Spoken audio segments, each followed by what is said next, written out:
it's a plot to drop the IQ. Fighting amongst each other over rumors that don't like you. Prefer us trapped in melancholy with the wood wands of holly. Suggestions that obliterate to camouflage the folly. Attempted mental robbery, executed sloppily. Hypocrisy, this mockery, and walk the talk with me. Put the hands up to touch the Akasha, cause you know deep down there's something bigger than your wallet.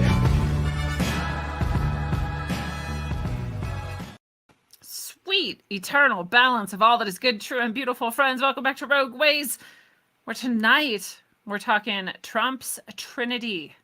This is a show I actually did 6 years ago. I'm not sure, to be honest, a long time ago. I had to go back into my old backup drive to find any of my materials on it, and I've updated a little bit as well. But everything that we're going to talk about tonight has been true for so long, and these are the three sort of aspects of anomalous seeming / magical / chaos seeming energy that came together to create the first Trump presidency.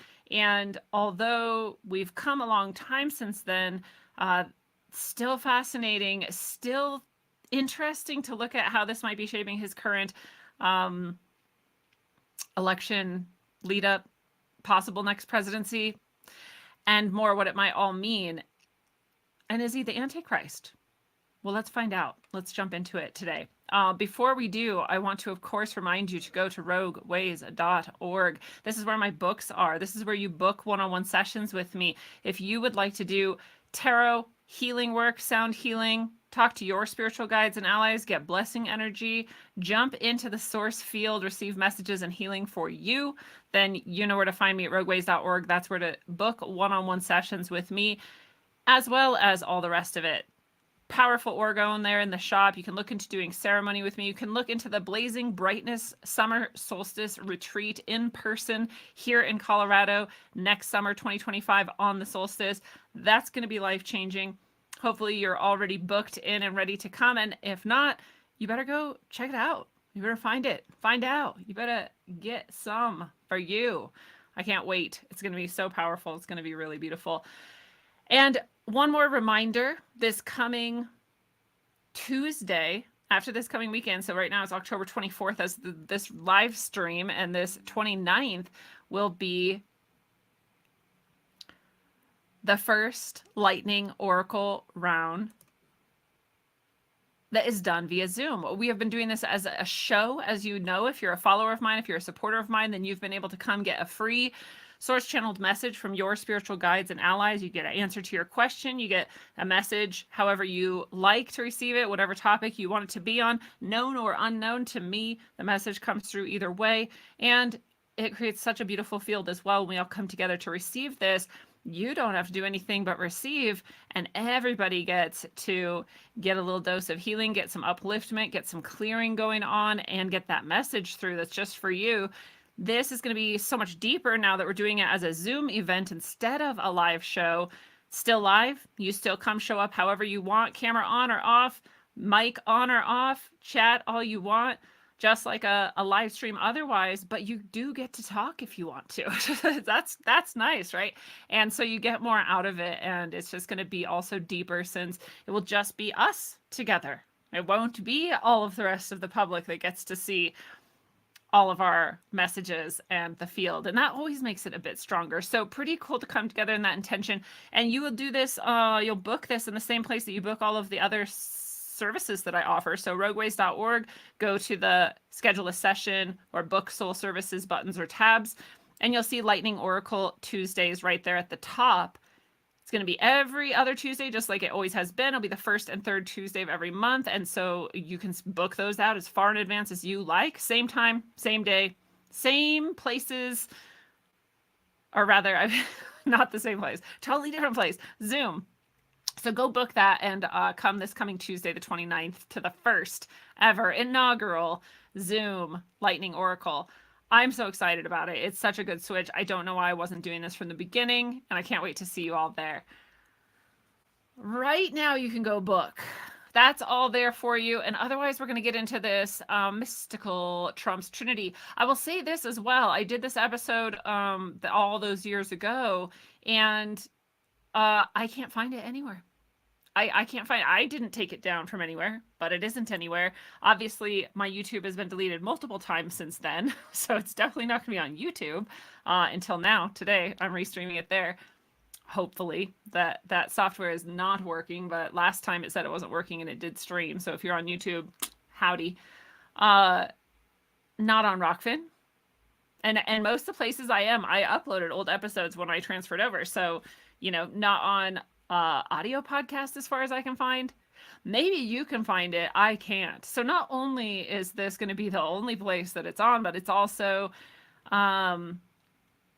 the only place you're going to hear this. I don't know why people didn't talk about this collection of anomalies around Trump. Some people hit on one or the other. Some are just now coming to some of them, but no one's packaged them all together. And so we'll see. Again, my computer's being glitchy for the first time in a long time. This software is being glitchy. And so send your good intentions that this works, but it's always really interesting to me, the shows that seem to have some interference and the ones that don't. And this one had interference last time, massive amounts. I had to attempt the stream multiple times, and then the images weren't coming through for no reason when I was sharing screens. It was crazy. Now you can't find it anywhere. And so anyways, cross your fingers, send your love, send your support and your intentions that we just get to see this. There's nothing that you shouldn't know in here. I mean, everything everyone should know. So there's that. So let's just do it, guys. Oh, I don't have to do this anymore. I forgot. It's totally different now. I can just, it's so easy. It's so easy to just go blam. There you go. Trump's Trinity. So this is a presentation again that I put together a while ago. So it's actually here, as a slideshow for you. And so we're going to do this in sections. We're going to start here with Trinity 1, right? We're talking about the Trinity of Trump's anomalies. And so we're going to start with Trinity 1. And Trinity 1 is critical chaos culture. This is actually the best one. I probably should have saved it for last. So we're getting right into it from the beginning. So critical chaos culture, Trinity 1 for Trump. First, we have Pepe. Pepe appears pre-Trump, even coming close to running for president or being in the political limelight. Sometime around 2010, as far as people can seem to figure out. Pepe, the frog, appears as a sad-looking cartoon frog. And this sort of style has become now just so saturated that I don't even know if you could convince people there was a time it didn't exist. Not only is Pepe sort of like been everywhere and everything for so many years now, but even that sort of like NPC meme is in the same sort of style. I feel like it's sort of like the scribbly, like bad drawing style of like kids drawing memeology. And that's what Pepe is, right? He's not cool looking. He's not interesting. He's not well done. He's just Pepe. He's just Pepe. And why is his name Pepe? Like, I don't know. That's just how it is. Somewhere in like the depths of 4chan, right? And if you don't know 4chan, you don't probably realize that like most of the culture of the entire internet, for the entire history of the internet, has come from 4chan. And most people are never going to know that. And if you go into 4chan, like, that's a wilderness that you just like brave at your own will. There's a whole sort of like hipster, like you're not gonna fit in here. I mean, unless you're like one of us, you're not one of us. I mean, like it is a super deep subculture, and it creates all the culture of the internet. That's where it comes from. So that's 4chan, and that's Pepe. Pepe appeared around 2010. Again, 14 years ago, Pepe. Also, just somewhere in that time frame, this idea that, here in the US, we write lol when we're laughing, lol, laugh out loud, lol, or we write ha ha ha ha ha, right? If we're laughing online, if we're typing this to someone. Well, in Korea, it was ke ke ke ke ke ke, or K-E-K, kek. And this was the laughing, right, way to communicate to people that you're laughing if you're a Korean, right? You don't think about that maybe. Like other cultures have different acronyms and different things, right? So this is Korean laughing. It's kek, kek, kek, kek, kek, or kek, K-E-K, instead of LOL or ha ha ha. Korean laughter sounds.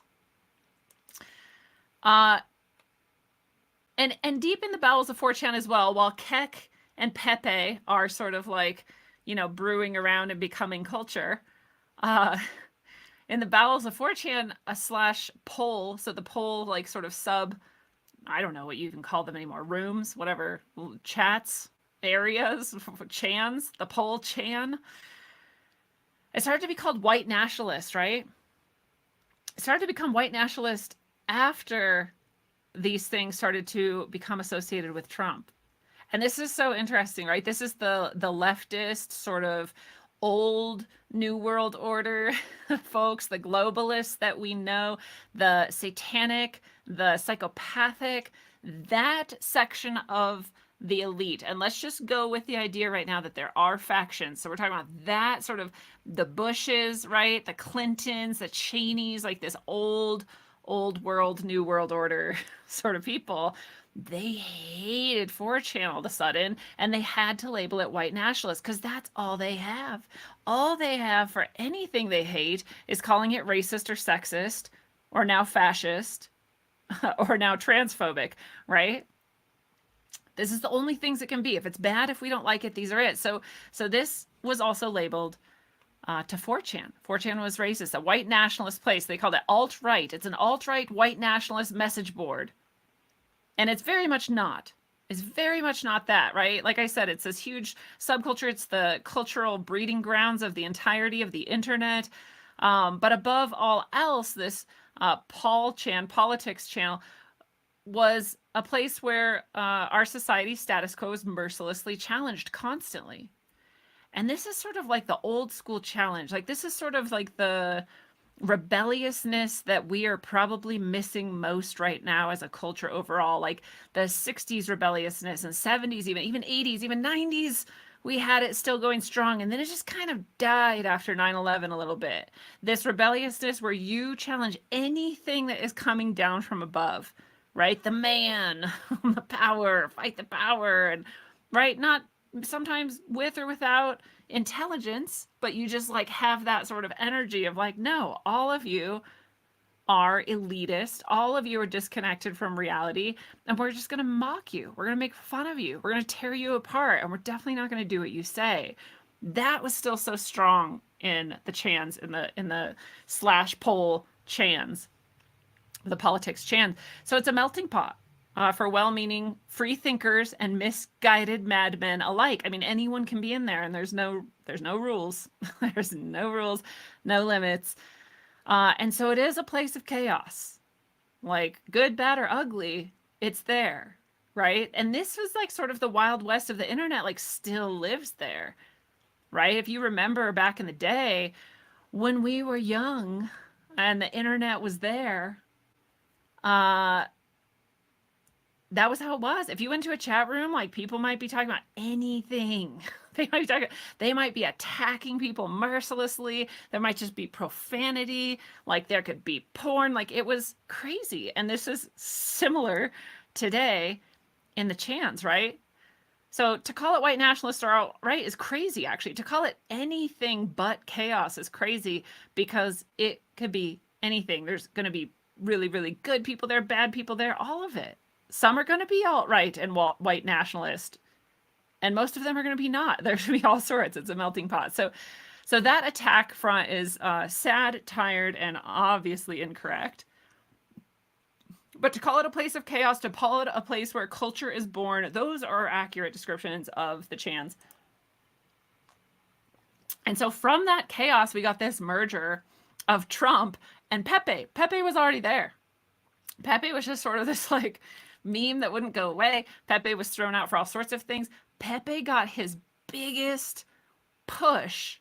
And if you think about morphogenetic fields, or if you think about like golems, or if you think about, right, creating with your mind, your energy, your emotions is what magic is all about. Whether you mean to or not, you are always manifesting with these tools. And if you think about that, Pepe got the most magical ability when he merged with Trump, right? Before this, like, I don't know, someone may or may not recognize Pepe. I wouldn't have.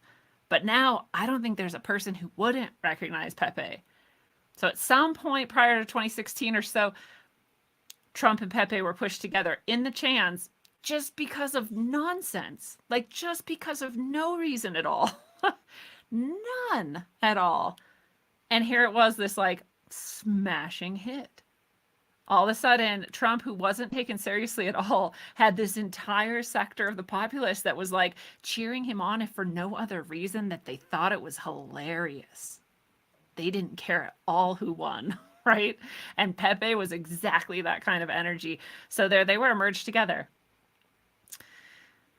Also on the Chans, this is something I learned way back then. I would never have known that, every post that's made gets this sort of numerical stamp on it. It's an 8-digit numerical stamp. It's just some sort of encoding, right?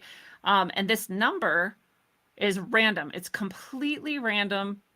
And it represents that post's entry position in the entire posting lineage, right? As in all of the Chans at once. So if you're in one single, like the politics Chan, as opposed to, I don't know, I'm going to make something up, like the manga Chans, they're all getting numbers at the same time, but in order. So even if you're posting right after another post in the same Chan, the numbers are going to be totally different, right? You cannot predict anything about the numbers at all. So it represents its position in that lineage. And with the amount of traffic the sites get, the last couple digits of this number are essentially totally random roll.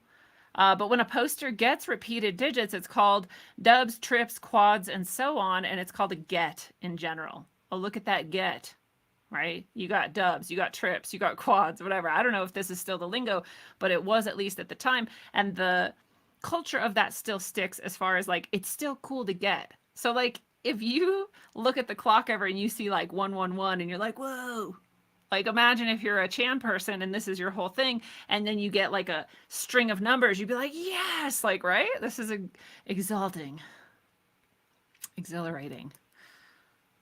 And Trump tended to get mad gets. So when all those numbers line up, this luck, this stroke of luck, this get is celebrated, and a strange phenomenon began to take place back then, 2014, 2015, on these poll discussion threads. Trump got noticeably frequent gets. Anytime someone was posting about Trump or Trump winning, they were getting gets over and over and over again. And the people who hang out there started to notice.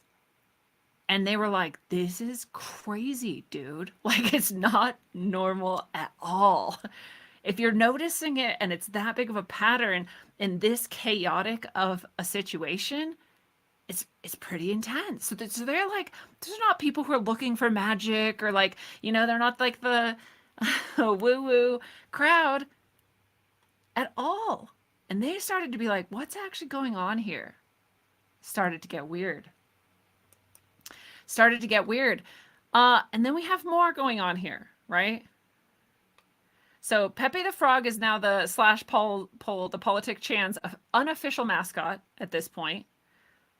Donald Trump is their overwhelming candidate of choice because of the like Pepe Trump merger, because they thought that was hilarious, because of these gets that keep happening, these number repetitions, and because they're just like, who cares anyway? It's amazing that someone like Donald Trump is even trying this thing, right? This whole system is garbage, so who cares? And Kek, being this expression of delight, being this like Korean way of laughing, really started to pick up steam, especially in response to Trump's trolling of the establishment. Right? Trolling is hilarious to any old school, chaos-oriented, internet person. It's hilarious. It's hilarious when you can get someone's energy for no reason, right? When you can just post something and they just like lose their mind. So it's easy. It's funny. So Kek starts to be then used along with Pepe and Trump as this overall sort of like trolling of everyone.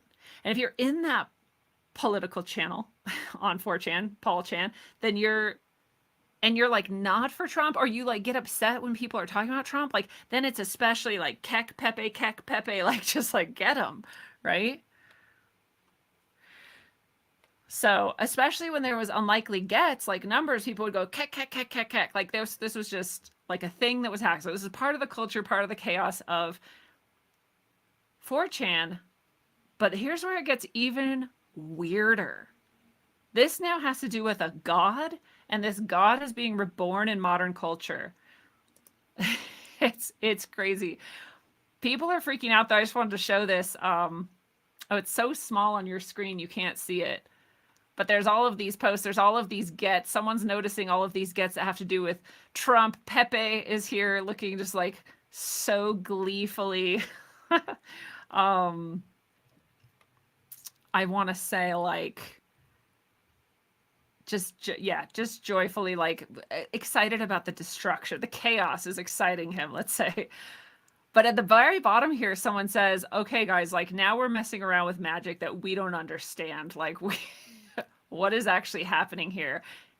And it's kind of true. And it gets truer as we go on. So the Chans are starting to notice how weird this is. They're starting to then be like, whoa, how much power do we actually have? Like, do we actually mess with the fabric of reality? Because when these ancient chaos god comes into it, it gets so much weirder. All right, so there's the frog-headed one. So remember that Kek is this onomatopoeia, this laughter from Korea, this internet slang for laughing, and had nothing to do with Pepe the Frog at all. And Pepe and Kek only come together intentionally sort of as this merger with Trump is happening, as the Kek starts to be associated with the Gets of Trump in the Chans, and so does Pepe. They're like kind of associated, but not intentionally so. No one was like, Kek and Pepe are somehow connected until someone noticed Kek is actually an ancient Egyptian deity. And here you see Kek in 3 different representations. This is a frog-headed deity. And if you color it in green, that looks a bit like Pepe, doesn't it? It gets weirder. Kek, the frog-headed deity, it's actually Kuk, K-U-K, which is also interesting, but close enough, right?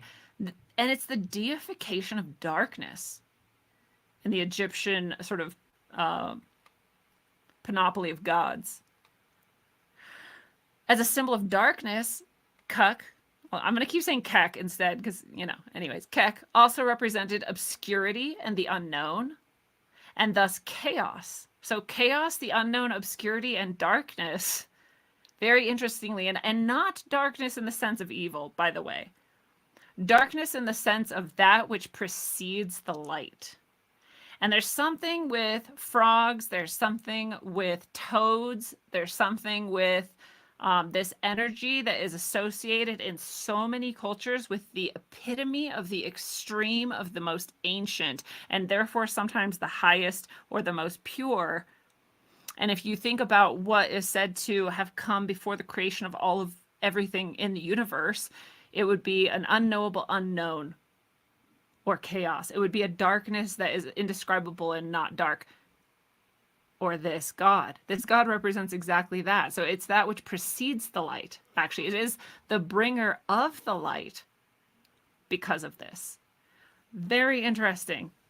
Very interesting. It's called Kek. It's a frog. And people on 4chan noticed. Someone figured it out at some point and they noticed. And then they're like, oh, wait. All these gets, all these supposedly random numbers no longer random. All of this energy, all this Pepe, all of this Trump. What's going on here? Well, then we get something called the prophecy of Kek. The prophecy of Kek comes from this bizarre misprinted statuette that appeared from a mysterious vendor called Ancient Treasures on Amazon. The product had been coincidentally mislabeled as Kek, even though it's Kuk, right? They actually mislabeled it Kek, despite actually bearing the hieroglyphics for a different frog goddess, which is Heket, which is similar and represents a similar energy, but very interesting misspelling, very interesting connection to Egyptian again. And if you look at the hieroglyphics that represent this goddess, look at what they look like. They look exactly like a person in front of a computer, and then there's some squiggly lines that might be DNA. Here, someone's interpreting them as internet or meme magic, right? Like the swirling, mystical, interconnected. This is also actually not just DNA, but it's the energy within us spiritually. If you jive with that, right? Like our central energy flow is in this flowing double helix sort of thing too. So yeah, it's all kind of magical and it's all kind of mimetic and really weird. Frog statue, misprinted to say Kek, with the hieroglyphics that look exactly like a person in front of a computer. possibly doing meme magic, right? And meme magic, I don't even think was a thing. I don't think it was a concept until this whole idea kind of came about, or at least that's what solidified it at a larger level of society's mind, which is what meme magic is solidifying energy in the mind of the masses. I mean, memes and memetics is literally the study mathematically of how information and ideas move, right? That's what literally memes are. So that is what's the, if you can harness that somehow and employ it somehow, you are more powerful than anybody, especially because this is now on the internet and it is global and interconnected, multicultural.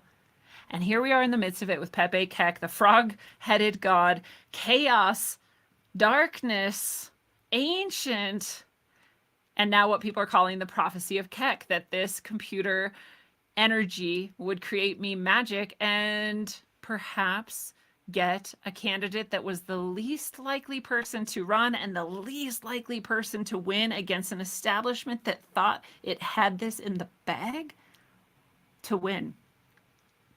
That's some powerful magic if that's what's going on. This is all really what happened.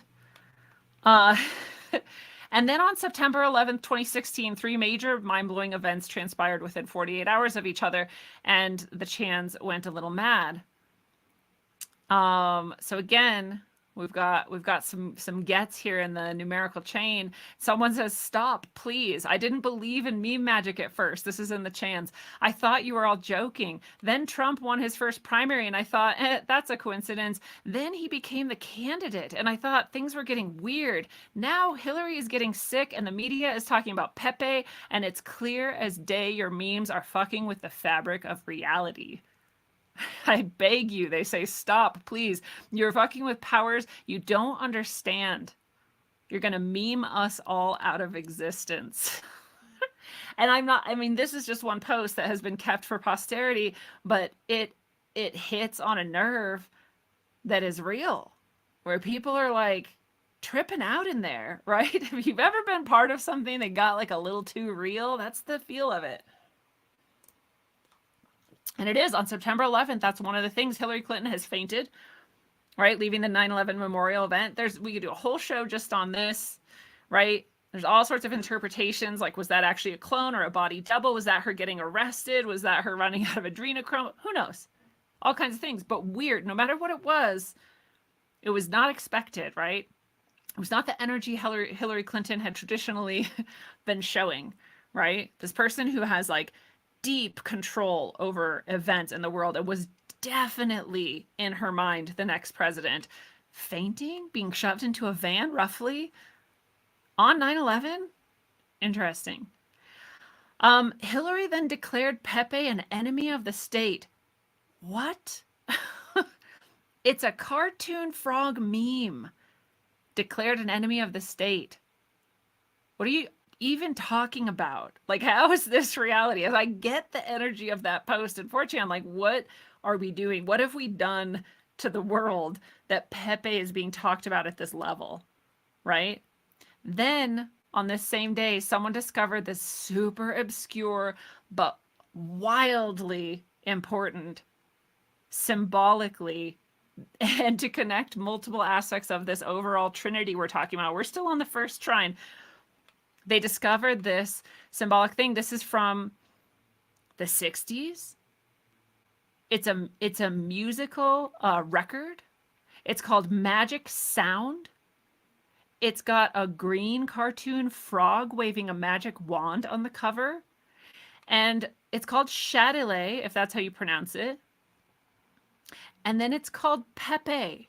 It's called Pepe, and it has a green cartoon frog on it. It says P-E-P-E, which they say stands for point emerging, probably entering. What is that even supposed to mean? Well, we'll find out what it most likely means, whether they knew it or not. And this is fascinating. If you look at this same album, And this is, again, is this a prophecy of Kek? Is there an ancient frog chaos magician that made this all happen all throughout time from thousands of years ago? I don't know, but check it out. In the full-length vocal versions album artwork, there is this additional art here. So we just saw on this last page, this is the actual record cover. There's the green frog, the everything. It says Pepe. Here it says Pepe again, but it has sort of like a watercolor background. It has this blonde man from the top down. You just see his head from the top down, right? You could even miss perhaps that that's a head, but you can kind of tell there's some ears, here's maybe a nose. There's weird sort of like lines coming out of his head. It almost looks like it's marking off the numbers on a clock, and he's also staring at a clock. And this clock looks exactly like the clock on Trump Tower. It's Trump Tower's clock, and it's Trump. But this is like way, way, way before that would have been anything in like popular culture known about or used on an album artwork. This is the type of thing I talk about a lot, where artists channel through something. They don't know they're channeling because artists are the ones who get in the zone the most, right? I do it for what I do with my work with people. Other people who are intentionally, spiritually stepping into their channel, they do it. Very rarely, though, is anyone else really doing it unless you're an athlete. You get into the flow state, or you're an artist. You get into the flow state. You're a writer. You're a painter. You're a musician. And people talk about it all the time. They're like, oh, this song just came to me, or this thing just came to me. And happened to me when I wrote my fictional trilogy, which you should go buy, by the way. It's Sine Curve of Aeons. And it just comes through. It just came to me. It just comes through. Well, artists do it all the time. So this person probably had no idea. They were like, I don't know. I just like drew this thing, right? It's almost never intentional. It's almost never got this like pre-planned purpose or whatever. It's just art, right? It just comes through. So here's what appears to be Trump staring at a clock as Trump's clock on Trump's tower. Time is highlighted here in multiple ways, not just with this clock, which is obvious, but also with these seeming, clock spaces around the head. And there also seems to be sort of like hexagonal geometry in the head. And again, we see the Pepe. Pepe is here again. Point emerging, probably entering. What does it mean? All right, we're still going to get to that. But by the way, when people start noticing this Pepe connection, this record, what's happening with this, how crazy it's getting, the gets go off the hook. Every time someone's posting about this specific like series of whatever we want to call it now, chaos, mimetic, subculture magic, the gets are off the hook. There's just even more and more and more gets, more and more repeating numbers for these posts. So it's just getting more intense as it's becoming unlayered. All right. So this is now a hypersigil. A hypersigil, it says, is a creative work that via the medium of its artificial universe changes its creator, its observers, the real world, or other things. Hyper, over or beyond or above. Sigil, a seal or sign claimed to have occult or mystical properties. This is hypersigil. This term was coined by Grant Morrison in relation to his multi-part comic, The Invisibles. And I totally get it. This happened to me again with that same fictional series. As I was writing it, wild synchronicities were happening. Things were coming through in this book that later turned out to be real things that I didn't know were real until I had written them and then found out that they existed in reality. Right? And it also had to do with ancient gods. Which blew my mind. They were gods I didn't know until I wrote about them. I still didn't know that that was a real god. And then later found out and was like, oh my God, my mind is blown. This God is in my book. I didn't even know it was a real thing. So I totally get it, right? Hypersigil for sure. My book has not yet become a hypersigil, but at least somewhat, right? I can see it changed me. It changes the world of people who read it in a positive way. And this is doing this too. When you think about this now, again, I always am talking about magic, right? Whatever you think magic is, who cares? When you get down to any form of what anybody calls magic, there's three things involved, right? There's the mind, there's the focus on what it is, there's the mental conception of it, there's some kind of emotion attached to that, and then there's an action. And those three things are united, and that's magic. This is why I say every day we're manifesting, we're magic, whether we know it or not, because we're always thinking of something, feeling something about it, and acting in accordance with it. The more we are intentional about that, the better off we are. This, not intentional. That's not seemingly intentional, right? Perhaps some chaos god somewhere had it as the intention. Perhaps someone else did as they were time traveling. But these people here in the chants, they don't. But what they are doing is constantly posting about it, constantly reinforcing the idea, making it a very clear mental image that Donald Trump is going to win or that he's president or whatever. They have mirth around it. They have hilarity around it. They have hatred for Hillary and the rest of the establishment, which Trump, whether you and I think he is or isn't, to people, he represents the anti-establishment. And especially back then, right? Hatred for politics as usual. Desperate hope even that what if Trump actually could win and what if it could be amazing for us, and even shock that any of this is happening, shock that these gets are coming through, shock that Pepe is an album that existed and has really weird implications for time and possible time travel, which we'll come back to. Shock around all of this, that Pepe is a national whatever they called him, enemy of the state. Shock, right? So all this emotion actually super hypercharging this hyper sigil. And so this is real meme magic at this point. This is actually affecting society. It's actually affecting how people think, how they act outside of the chans. CNN and Hillary are talking about it, right? It's getting big. It's getting real big. And so this is the first arm of the Trinity, right? This is Trinity 1. We've got these gets, we've got Pepe and Kek, we have ancient chaos and darkness and the gods. We have this modern magic with that Pepe album, right? Point emerging, probably entering. We have magic uses and sigils. We have Trump winning in the midst of all of this by total surprise. I don't care who you are. No one thought that was going to happen. Whether you liked him or not, everyone was very aware that all the polls supposedly say he's not, blah, blah, blah, but also that, like, Hillary kills people who get in her way, like, right? Like, these are the Clintons. Of course she's going to win. This is a corrupt system. And so whether you wanted her to win or not, everyone thought she was going to win, and no one thought Trump was going to win. That shit was crazy. I don't care who you are. That was crazy. And we have some possible time travel implications here, right? With the time and the stuff around his head and the clock and the point emerging, probably entering, like, what is this? And then throughout time, from Egypt to present day to this album to Trump winning, like, what is all of this throughout time? So at least these hints of time travel. This is the first arm of the Trinity of weirdness that surrounds Donald Trump. Let's get into the second one, and this is time traveling Trump. Time traveling Trump starts with Baron von Trump's marvelous underground journey. And I got this book way back then. Was that like 8 years ago? 9 years ago, whenever this came out, whenever someone figured it out, how weird it is.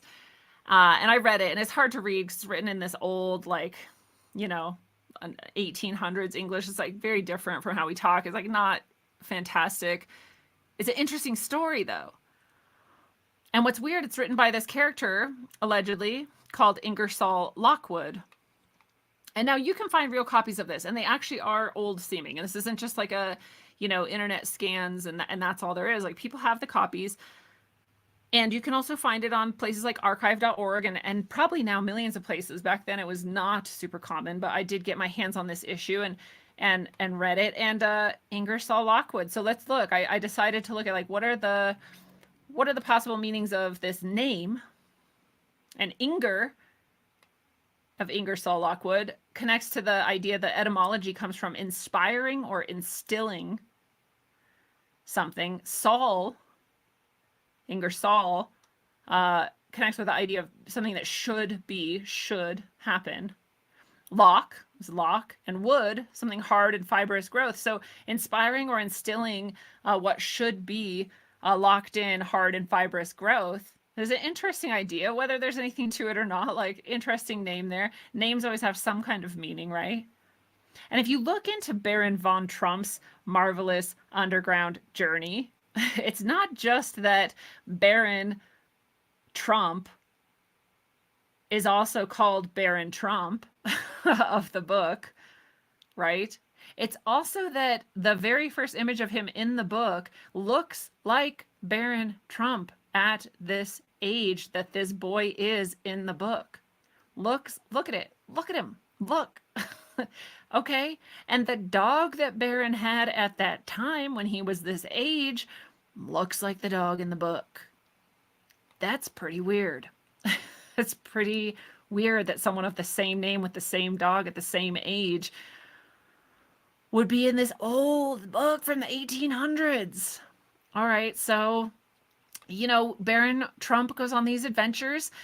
He starts running around, and for some reason, this tiny child can go everywhere and meet with the high lords and ladies of different places. If you read into this, there seems to be Antiquitech and other things that are interesting. So it's a very interesting read. What's even more interesting to me is when he gets down underground, there's a whole society there. There's an advanced civilization there. You might even think it's a better civilization than ours there. And this, again, whole episodes, and I've done them. You can go check them out. The Inner Earth, the, breakaway civilizations, these types of things, not just, possible, but like maybe probable. There's a lot of from around the world, in various mythologies and legends of an inner earth, very advanced breakaway civilizations. Like, does it exist? I mean, it would almost make sense, especially if you look at what now we've been talking about recently with the sun, the plasma, the cycles, what might happen if a sun goes micronova, if our present somewhat advanced civilization has already created underground bunkers and things in order to survive something like that. They go down into it. The people on the surface go back to the Stone Age. There's your breakaway civilization. Maybe it happens again and again. Who knows? Anyway, very interesting part of it. By the way, they have light via bioluminescent mold. Super cool. Super cool and wildly creative for the time. All right, so that's the Baron von Trump thing. And people have said, is that actually Baron von Trump? And here's why they say it. It's not just a random like, oh, he looks the same. That's pretty weird. It's also that John G. Trump, also known as John Genius Trump, which is Donald Trump's paternal uncle, he was a brilliant MIT scientist. He studied X-rays and other types of radiation, and he was a World War II radar researcher. Here's a picture of him.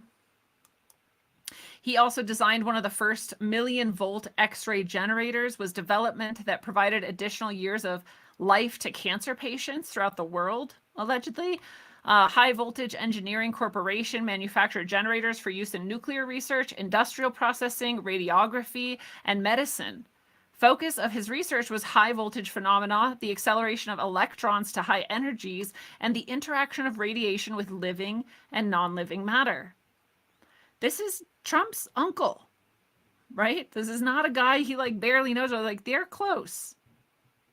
And if you read between the lines of this and you know anything about like the Philadelphia Project, right? You know anything about what the government was doing with this type of stuff, I mean, they want to know everything. They want to pierce the nature of the fabric of reality itself. And you could kind of extrapolate from these giant Tesla-looking devices and more that perhaps they were trying to see if matter, living or not, could perhaps find ways of accelerating or changing their energies in ways that could slip them through time or dimensions. Again, similar time period. Wild stuff was going on back then, right? We had Tesla back then. And he was doing wild stuff, and he got shut down over and over and over again. Not like Not like now where they just burn down your lab and shoot you and say that you committed suicide, but a lot of interference, a lot of suppression. And when he finally died in 1943, the FBI had enough faith in John Genius Trump.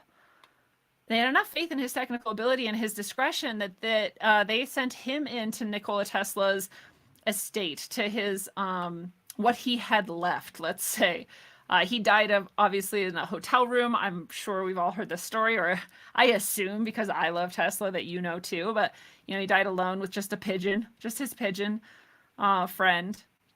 Unfortunately, in this hotel in New York, in Manhattan. So he dies kind of in squalor. Super sad for such an amazing genius. Also talked about how he channeled through his inventions and got inspiration from other dimensional entities. So, and I know what he's on about there. And he's well known for his interest and his research in time travel, amongst other things, free energy, wireless technology, all sorts of stuff, way ahead of his game. And one of those was time travel. So it is posited that perhaps John Genius Trump was called in by the FBI to look at these documents and technology, and that he therefore was privy to perhaps the only person in the world who had actually figured out time travel, or was close to it. And what's interesting, so if there is anything to that, if there's anything to time travel, and Baron von Trump went back in time and had this marvelous underground adventure, and then a book was written about it, then it's also interesting to note that Ingersoll Lockwood wrote only one other book, and this book was called The Last President. And it's called The Last President because this person becomes a president and is somewhat forced to dissolve this mess of what the nation has become. Amidst chaos and violence, is somewhat forced to do that, and therefore is the last president. Here's a little description. It says, the Chicago platform assumes, in fact, the form of a revolutionary propaganda. It embodies a menace of national disintegration and destruction. This is how they write back then, but it's like, this is trying to hype up the book, and like, it's crazy when you read this, like the nation is falling apart and there's going to be only one more president. 10 cents, this book, in 1900. Oh, sorry, it's not 1900, it was written before then. It's called 1900, or its other title is The Last President. Ingersoll's only other book. Here's a scene of the book in chapter 1 of chaos during the election. And I would say that if this were going to come to pass, it would probably be this coming election. So it's timely that I'm redoing this presentation here 8 years later or whatever. It says, the night of Tuesday, November 3rd, 1896, the city staggered under the blow like a huge ocean liner which plunges full speed with terrific crash into a mighty iceberg and recoils shattered and trembling like an aspen. I feel like my camera's too high. The people were gathered, lighthearted and confident at the evening meal when the news burst upon them. It was like a thunderbolt out of an azure sky. Altgeld holds Illinois hard and fast in the Democratic line. This elects Bryan President of the United States. I think Bryan is the Trump-like figure, by the way. Strange to say, the people in the upper portion of the city made no movement to rush out of their house and collect in the public squares. Although the night was clear and beautiful, they sat as if paralyzed with a nameless dread, and when they conversed, it was with bated breath and throbbing hearts. In less than half an hour, by the way, this reads so different from Baron von Trump's underground journey that I'm not even sure what happened, what changed. This author is like totally different. In less than half an hour, mounted policemen dashed through the streets calling out, "Keep within your houses, close your doors and barricade them. The entire east side is in a state of uproar. Mobs of vast size are organizing under the lead of anarchists and socialists and threaten to plunder and despoil the houses of the rich who have wronged and oppressed them for so many years." Doesn't that sound like if there were going to be chaos this election cycle, that's who's going to bring it? It is not going to, if Kamala wins, the right is not going to mob or burn or kill or anything. If Trump wins, and he will, if Trump wins, this is the type of violence that could happen. let's not help manifest it, by the way. Let's send soothing, loving energy to the communists. And we already know anarchists don't do this, but at the time, this is like the idea of what anarchy was. It was a misunderstanding of what anarchy was. But it would be the socialists. It would be the people who fancy themselves socialists. Then they would be burning down just like they did with George Floyd. They'd be burning down their own neighborhoods and their own people, misunderstanding completely the point of anything. But that's exactly how stupid their nameless hatred is. It just will be leveled at someone and whoever's most convenient. So let's hope that isn't what happens, but how interesting that that is the scene in the book. Here's some other similarities between the book The Last President and Trump. Trump's best friend and the main character, the president who ends up winning, their best friends are their first advisors and then aren't, right? I don't even remember his name now. Bannon, right? Fifth Avenue is the current location of Trump Tower and is specifically also in the book. They both, well, we don't know if he will, but reinstating the gold standard is something that the right talks about in the book. That is what happens with this president. Socialist movements threaten to destroy them and the nation. And we'll see DC and Wall Street are destroyed, that at the very least they act like they will be. And they did last time as well. Right? And this is why it was such a huge problem for the establishment that he won, is it threatens their power structure. So very interesting. And here we go. The common people who were so dear to Mr. Bryan, who is the Trump figure, and who had made him president in the very face of the prodigious opposition of the rich men, whose coffers had been thrown wide open, all to no purpose, and in spite, too, of the satanic and truly devilish power of that hell upon earth known as Wall Street, which had sweated gold in vain in its desperate efforts to fasten the chains of trusts and the claws of soulless monsters known as corporations upon these very common people, soon to march in triumph before the silver chariot of the young conqueror from the West. So weirdly similar to some of the ways the Antichrist is described. I will just say briefly, by the way, whatever Antichrist is or isn't, what we know for sure is it comes from one very specific tradition, and it very much comes from this Christian tradition and this Bible that has been exceptionally heavily edited in order to control people. So whatever some powerful faction may want you to believe about something, you should double, triple, quadruple rethink that, just to make sure you're not falling into an ancient trap that has been laid for you. But I digress. Where is the true devilry we see? We'll see it by its fruits, right? Where do we see the worst fruits we can find? It's from the pedophilic, satanic, psychopath cabal. Whether you decide if Trump is or isn't in that is up to you. Whether you decide if he is against or whatever, that's up to you. But let's just remember those things in general. And so, to summarize, with the time traveling Trump side of things, Trump's uncle could have had time travel material from Tesla. Barron could have been an actual inspiration for Ingersoll Lockwood's book, or whoever wrote them. And The Last President could be the plan, or it could be prophecy, could have been foreseen. If there's time travel, who knows? And so we'll move on to the third arm of the Trinity, and this is the Q part. Q comes conquering.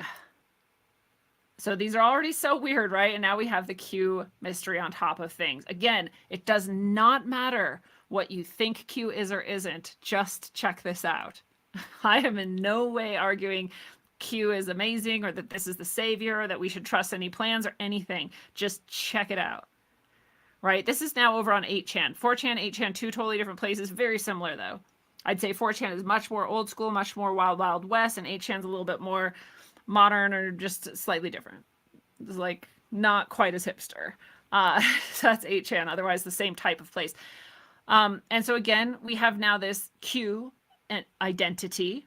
And they have mysterious and coded drops. And the drops are just the drop. Here's the drop. Here's the information. Here's the code. Here's the, what you need to know. And this was mostly around the topics of alleging a war between the deep state and Trump. This is where the whole deep state idea came from, and, you know, draining the swamp and all of that. And the aim of this war was to end the satanic, pedophilic, pedivoric, international cabal of evil. And so it's very alluring at the very least. It's very alluring hope porn, especially for those of us who, you know, saw Pizzagate right before all of this hit. And like really understood the depth of the depravity. Right? And so of course we want that. Very alluring, very hopeful. But also weirdly, there's actually a lot that indicates that there is some sort of division and there is some sort of factional war. And that one side of that faction actually does torture and abuse children, and the other side maybe doesn't. And maybe is deeply disturbed by it. And maybe is actually trying to stop it. And maybe not. Like maybe it's just a really exceptionally elaborate trick, but it is so elaborate that it stupefies. It's beyond reasonable, honestly, when you look into all the details, to assume elaborate deception. That's our black pill sort of side of ourselves that wants to say like, no, everything we ever see is always them. All of it is control. And that couldn't possibly be true anyway. So it's not a healthy place to be. It's healthy to question everything, and it's not healthy to then assume that nothing you ever see could possibly be real. Right? So we'll move on. Is there proof of Q? Here's some things people claim are proof. I've never been like fully convinced, but I also have no dog in the game. I don't care if it is or isn't. Like, it doesn't matter to me, but it's fascinating how elaborate it is if this is a hoax. So if one goes on Trump's official Twitter account when it existed, I don't know if now that it's reinstated, if like the past is there or if it's just like restarted. But back in the day, before it was deleted at least, you could find on his official Twitter account the specific picture, the specific post, the specific tweet you see here. And the file name of it was doitq, J8UIAAOWSQ. So do it Q is how it starts, and it's interpreted by some as a clue confirming that Q is actually directly connected to Trump. So this person starts dropping things on 8chan, and they're coded drops, and it's alleging this war between Trump and the deep state and, you know, against the pedophiles. And now Trump posts this, and it's titled "Do It Q." So people are like, "Oh my God, it's real! Oh my God, they know each other!" Right? Then the headline of the newspaper in front of Trump says, quote, "Princes and tycoons arrested in Saudi crackdown on corruption," a topic often brought up in Q Crumb. So they have that specific newspaper here. This kind of thing I don't think is an accident, right? Like, you don't accidentally include a newspaper in your picture that you then post online. That's in fact exactly like really like lowest level, you know, I don't want to say spycraft because they're not spies, but communication like 101 for people in this level of society. It's not an accident. It's there for a reason. So whether or not it's like connected with Q or you take it as proof as Q, it's not an accident that it's there. So he's at least like celebrating with the world this corruption being taken down. Just interesting again. We have here on December 10th, 2017, Q's crumb or his drop that said that they've picked out a special place, quote unquote, for GS, which is their, you know, George Soros, who we all know is one of the most evil people ever known to humanity. So Q says this on 8chan, and then on December 17th, a week later, Trump posts a tweet using the word "special place." I mean, like, that could be coincidence, but it's interesting. A lot of very important work being done. He says he's at Camp David. It's a military installation. So people are like, that's him saying like, yeah, we have him, right? Remember, Hillary got seemingly arrested. A lot of people seem to suddenly have body doubles instead of themselves in place. Like, there is genuinely a lot of weird things that seem like it is possible. A lot of people got arrested. There was all of those sealed indictments. There were massive sealed indictments once Trump became president, more than ever before had been seen. And sealed indictments are usually when someone high level gets in trouble and they're keeping it out of the news, right? It's just very interesting. It's very interesting stuff. Here's more supposed proof from the people who follow this. On December 12th, 2017, Q posted a picture of a pen next to a White House stationery with the message Merry Christmas. Allegedly, this pen is on the desk at Camp David. Trump then tweeted Happy Hanukkah 10 minutes later. And this supposedly puts them in the same room together at Camp David. So that, again, people are like connecting them. They're saying, look, they actually know each other in real life. They're connected. Maybe. Or maybe you can just find a picture of a pen and stationery. I'm not sure, right? Here's more supposed proof. The media is nothing but hateful of Trump, even when he's ridiculous or they're ridiculous about it. And they treat Q the same, right? And it's like, if it didn't matter, if there's something wrong with him or like, you wouldn't be this insane for this many years. Even the 4 years he wasn't president, like they never stopped. They're crazy people, just mad with it. And they treated Q the same. They treat Pepe the same, and they treat Q the same. And especially a cartoon frog or like an imaginary, coded savior named Q, you just wouldn't pay it any attention if you're smart, even if it bothers you. So I really don't understand like why they went this far, but they're also attacking Q. And now they've sort of like, everyone's forgotten about Q. No one really talks about it unless they're deep in that culture. But for a while, if Q is such meaningless nonsense, why are you attacking it so hard? And we saw this over and over again in the media attacking Q, calling it alt-right, calling it extremist, calling it radical, calling it dangerous, calling it racist, calling it white nationalist. Just ridiculous claims. So, someone seemingly is close to Trump, is Trump himself, or is a team of people surrounding Trump that is involved with this Q thing. Whatever it is or isn't, that seems to be true. There seems to have been enough things compiled over enough time that it can't be random accident. Just sort of like those gets on the Chans can't be random accident. There has to be some actual meme magic, ancient god or not, going on with that. And this is similar. There's too much to make it totally random accident. So there's some connection between them. And it does seem hopeful. But overall, like, nothing concrete has really officially come from it. So we don't know, even now.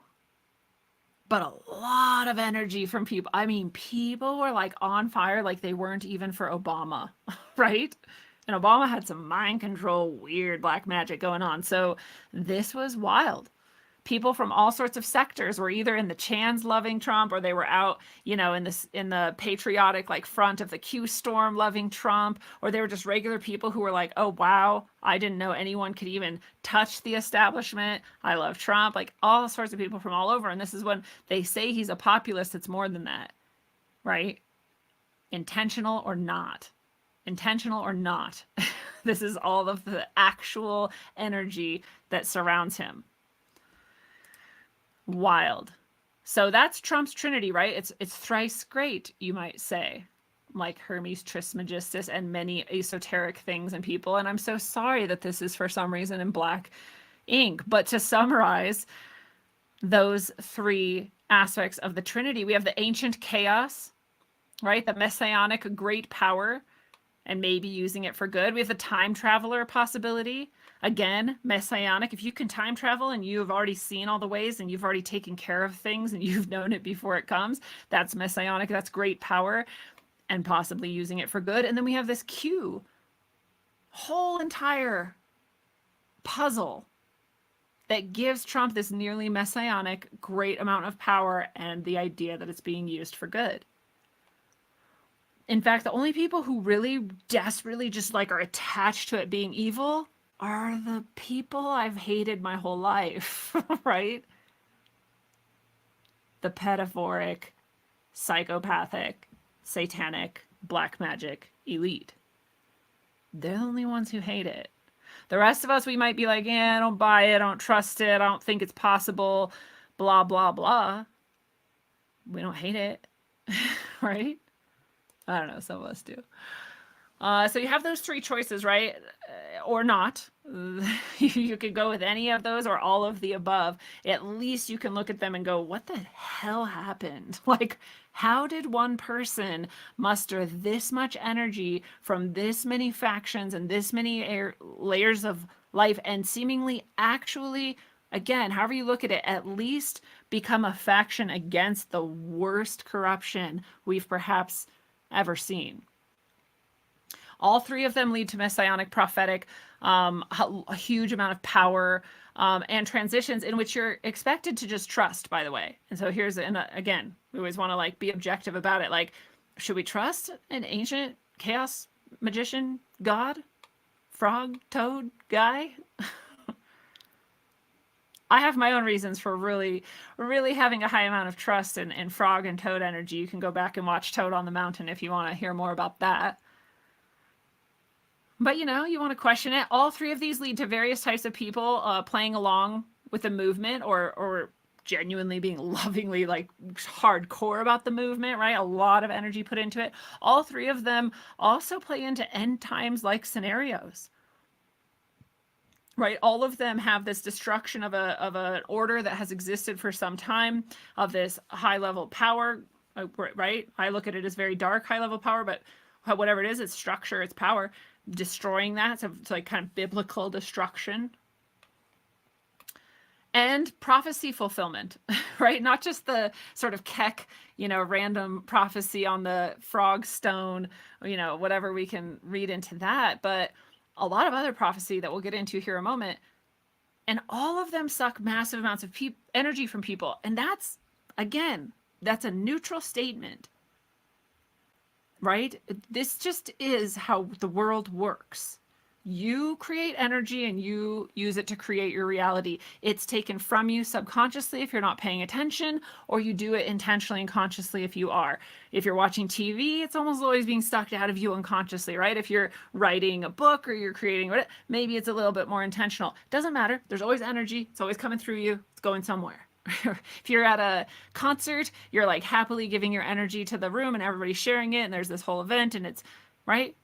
If you're at a church, you're giving it to God or whatever. Like, this is what people do. It's not bad in itself.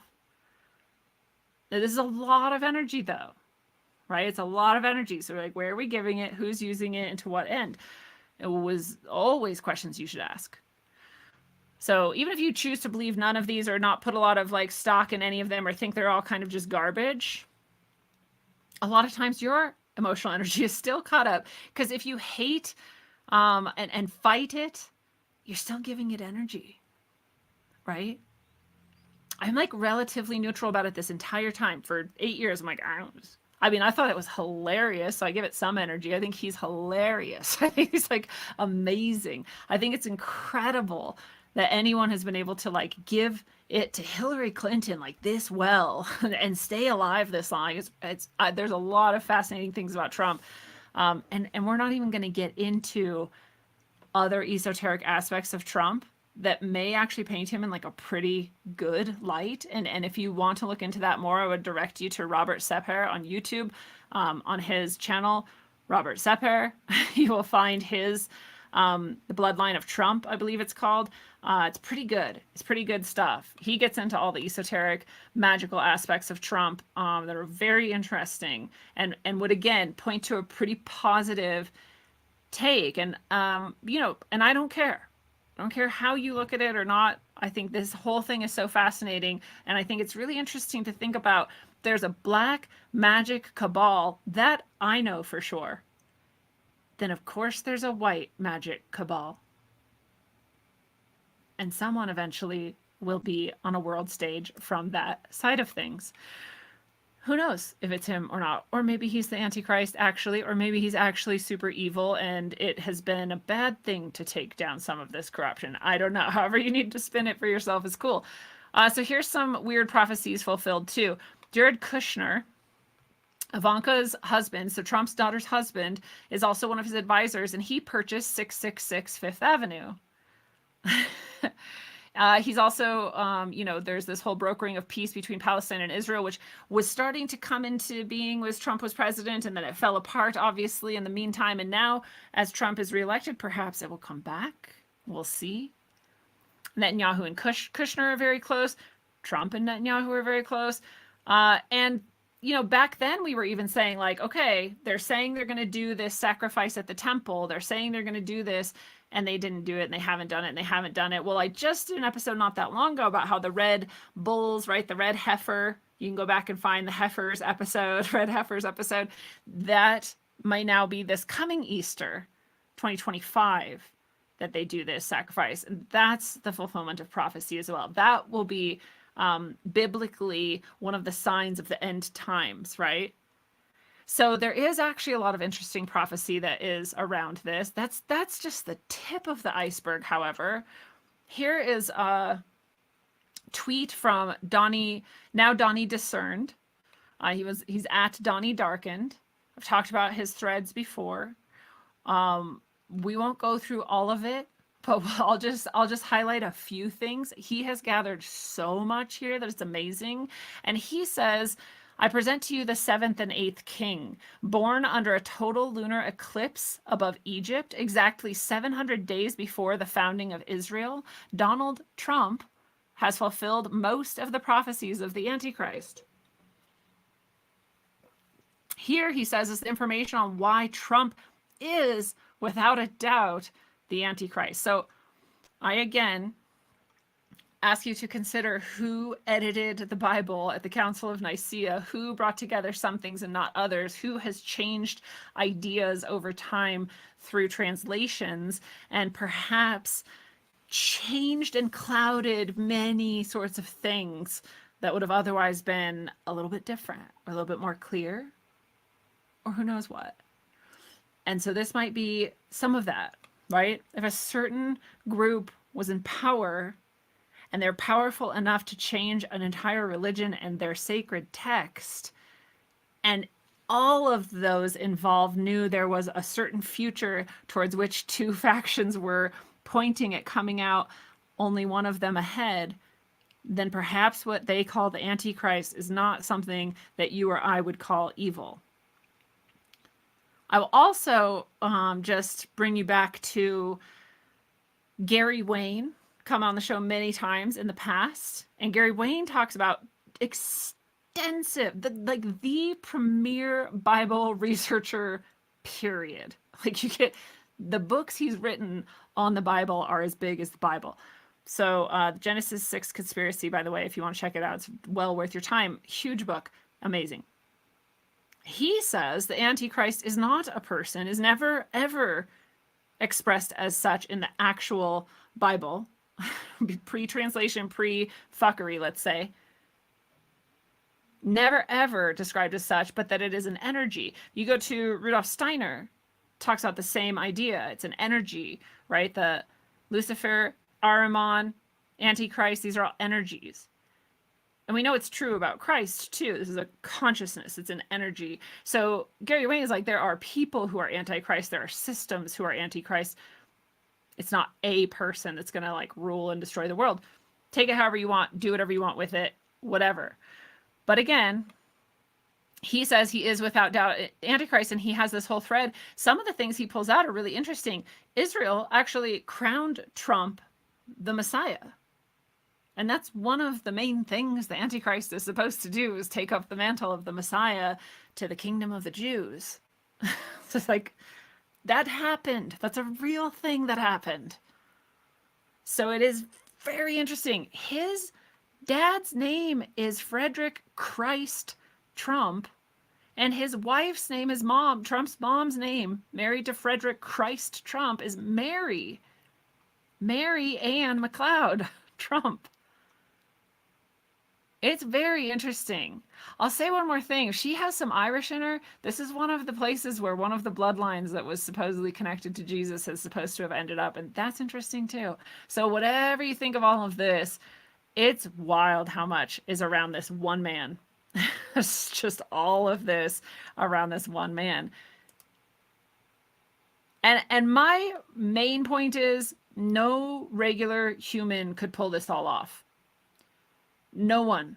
No human could pull this off. Nobody could have planned all these things. He didn't choose when he and how he was born anyway, but even if we leave some of that level of the prophecy out of it, no way could he have like planted Ingersoll Lockwood and made it seem like his son, and then like had his uncle like work for the FBI, or like get Tesla's dying information and research. And right? And nobody could control the chance. It's like literally chaos. There's no controlling. There's no way that you could pull that off as a scam. It's not an illusion.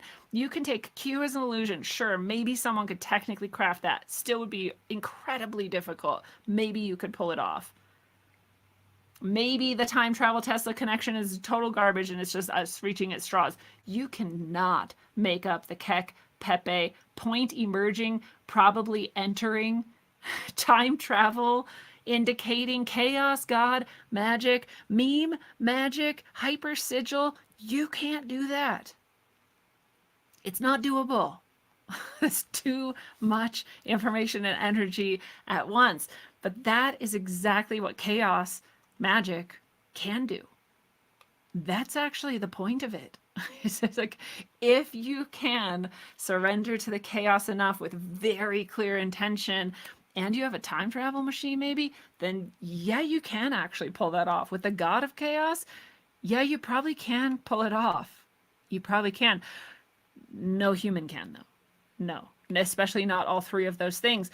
Maybe a ton of people very, very deeply inculcated in very specific goals and ideologies and systems of knowing and doing in the world over hundreds, if not thousands of years, they could pull all of this off.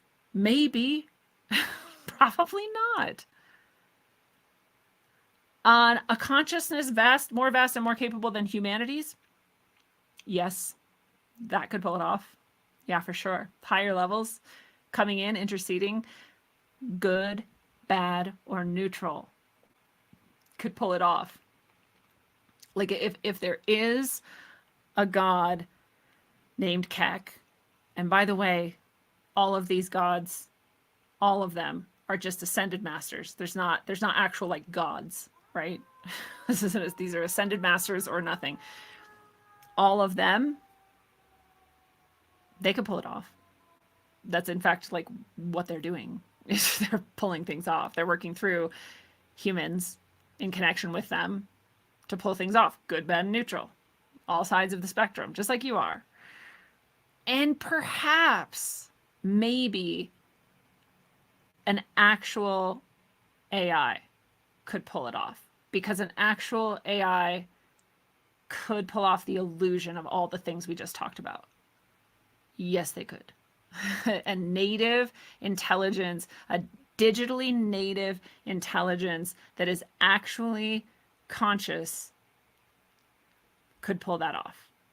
They could plant a book that seems old. They could plant things that make it seem like Keck and Pepe were accidentally whatever. They could plant, the idea after already knowing there's this album artwork that came out that has a frog and a clock and a Trump looking thing on it. All of that could be done by an AI, which I'll say would also be no different than the other consciousnesses we're talking about. It would just happen to be called AI and be coming through electronic medium. And that's it. Does that exist? Don't ever believe anyone that tells you they know for sure if it does or doesn't. Because no, they don't.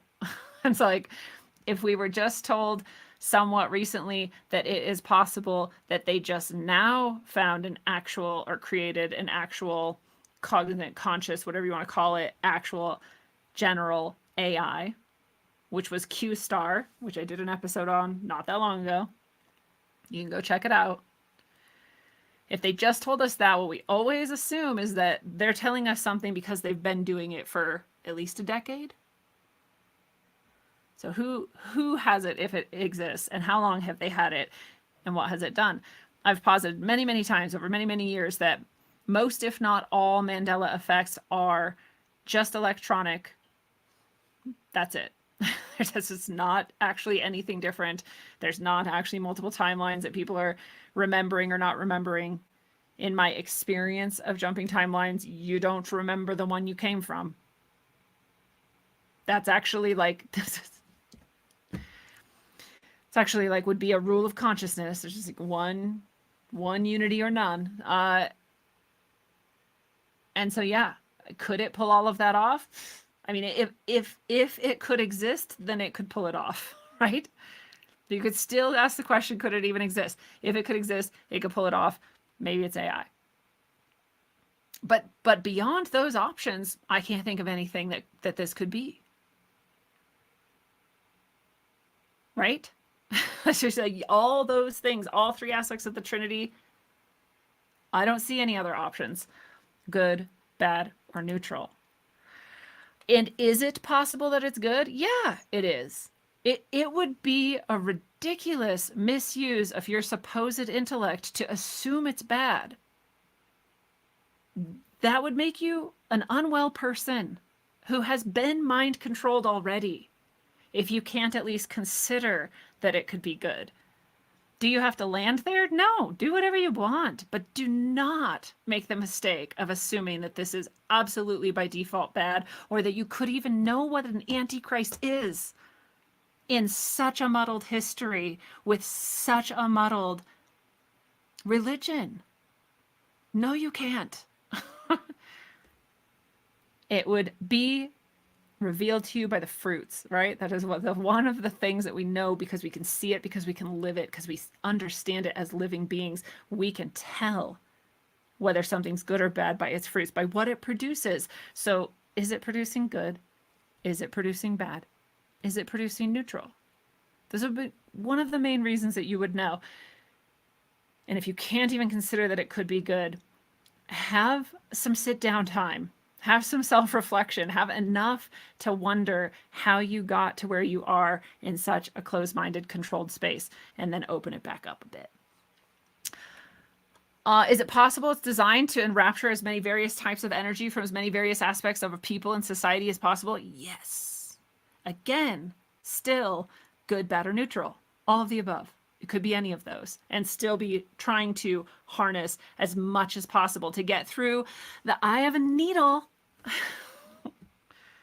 One timeline exists where we all move forward. One. And by all, I don't mean every human that's alive right now. I mean humanity as an energy in general. One. And you and I are on it right now. If you're here listening to this, you're on it. So congratulations. Is it possible it's an accident? No. That's like the one thing that is not possible here. It is not possibly an accident. Maybe from a human perspective, this feels all like an accident, like a series of just insane coincidences that are right. But at the higher levels, like, this is no accident here. Good, bad, or neutral. So we are warned, however, also to always, from every single ancient spiritual sect tradition, to always keep our eyes open and watch for deception. And this is why I say you're harming yourself and you're not using your intellect if you assume it's bad, because you would then not be looking for the deception that would have planned ahead of time for you, seeing this person as a good and beneficial person. So keep your eyes open for all types of deception. You don't have to even decide, by the way.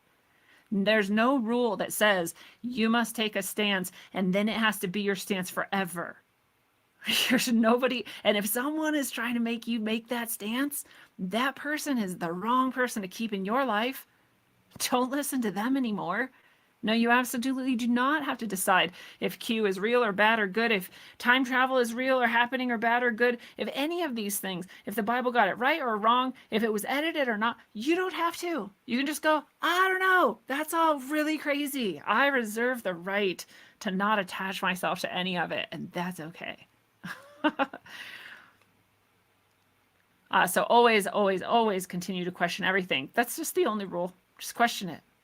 Come to whatever conclusion, or never come to any conclusion, but at least question it, especially if it's something you always held true. And no matter what, remember, this is one of the things that's true. This is why I always say, always look inside first. That's why I come back to gnosis. It's why I, as a teacher and a healer, am always only concerned with one thing, which is you creating in yourself the trust and the connection to source, because I'm not going to always be here with you, right?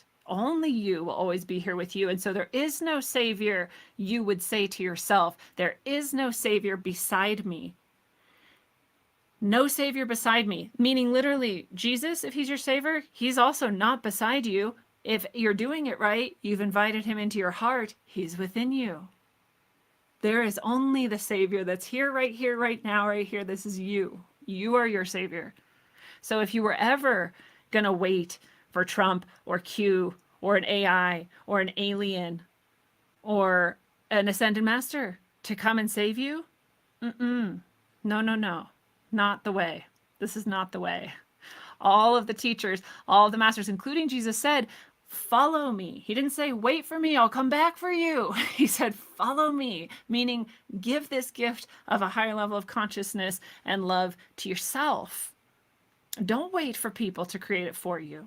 You do it for you. That is always going to be the most important thing in all of what comes, no matter if you end up having identified the deception ahead of time or not, having chosen the right side or not. If you're looking for the fruits and you're judging by that and you're holding it within yourself to save you and have your connection as sacred, you won the game. Good job. And I want to remind you, if you want some help winning that game, go to rogueways.org for soul services and healing, tarot, spiritual channeled messages, sound healing, and more, including Lightning Oracle Tuesdays. You can also go to calendly.com/rogueways to just schedule those directly. And you can get my channeled messages from the spiritual ancestors at rogueways.substack.com. And I will be so glad to connect with you in any of those ways. Thank you for being here and being you. Thank you for your support of this show, of what I do. And thank you for receiving all of those gifts that I have there for you via the books, via the channel messages on Substack, via the one-on-one sessions. And I really hope you come to Lightning Oracle Tuesdays. It's going to be so fun. Go sign up right now at calendly.com/rogueways for this coming Tuesday. And I will hopefully see you there. And until then, travel well, aim for balance, and always look inside first. Mwah.